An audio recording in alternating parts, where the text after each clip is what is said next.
Dans l'ombre des murailles imposantes de la vieille ville de Jéricho, une femme vivait dans l'oubli et le déshonneur.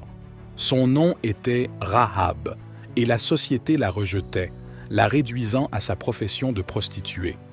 Mais l'histoire de Rahab, celle que personne n'attendait, allait bouleverser le cours de l'histoire.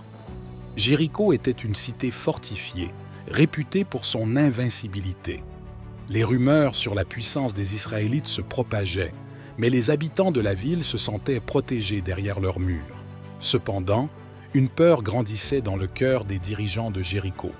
Ils avaient entendu parler de CSS israélites, de leur Dieu puissant, de la mer Rouge qui s'était ouverte devant eux et de la conquête inéluctable de la terre promise.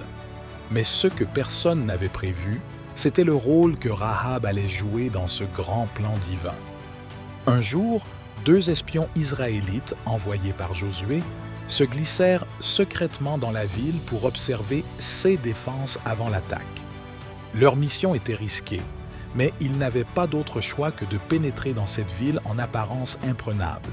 Ils se dirigèrent vers la maison de Rahab, qui se trouvait sur les remparts de la ville, un endroit stratégique où les voyageurs pouvaient trouver refuge.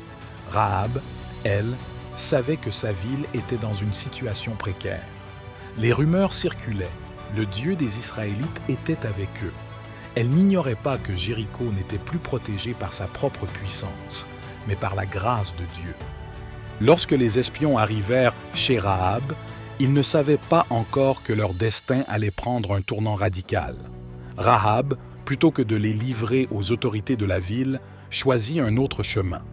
Elle les cacha sur le toit de sa maison, sous des tiges de lin, et lorsque les soldats de Jéricho vinrent frapper à sa porte, cherchant à capturer les espions, elle leur mentit en leur disant qu'ils étaient partis dans la nuit. En secret, elle parla aux espions. « Je sais que votre Dieu est le Dieu des cieux et de la terre, et que vous allez conquérir cette ville. J'ai entendu parler de ce que vous avez fait au roi d'Amorite, et nos cœurs sont dans la crainte. Mais j'ai un souhait, que vous épargniez ma famille, moi qui vous ai caché et protégé. » Les espions, impressionnés par sa foi et son courage, lui firent une promesse. Ils lui demandèrent de nouer une corde écarlate à sa fenêtre, un signe visible, afin qu'il puisse reconnaître sa maison lors de l'attaque et la protéger. Avant de partir, ils lui donnèrent des instructions pour leur évasion. Ils descendirent par la fenêtre, se glissèrent hors de la ville et s'échappèrent dans la montagne, là où ils attendirent 3 jours pour éviter les soldats de Jéricho.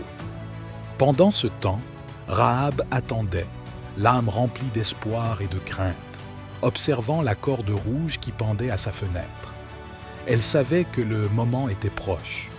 Elle avait agi selon sa foi, mais maintenant, tout dépendait de la promesse des espions.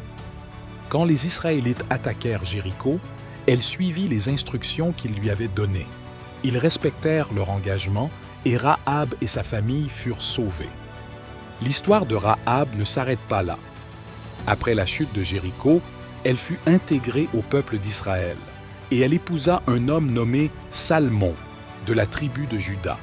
Ensemble, ils eurent un fils, Boaz, qui épousa Ruth, une autre femme au passé particulier. De cette union naquit Obed, puis Jesse, le père de David, le roi d'Israël. Et ainsi, Rahab, l'ancienne prostituée, devint l'ancêtre du grand roi David, et plus tard, de Jésus-Christ, le Sauveur du monde. L'histoire de Rahab est un témoignage de la grâce divine. Elle est un symbole de rédemption, montrant que peu importe notre passé, Dieu peut transformer nos vies et nous inclure dans son grand dessein. Par un simple acte de foi, Rahab a non seulement sauvé sa propre vie, mais elle a joué un rôle essentiel dans l'histoire de la rédemption de l'humanité. Rahab, la pécheresse, est désormais un modèle de foi, et son nom est inscrit dans la généalogie de Jésus, un héritage éternel. La corde rouge qu'elle avait accrochée à sa fenêtre est devenue un symbole puissant de la rédemption et de la protection divine.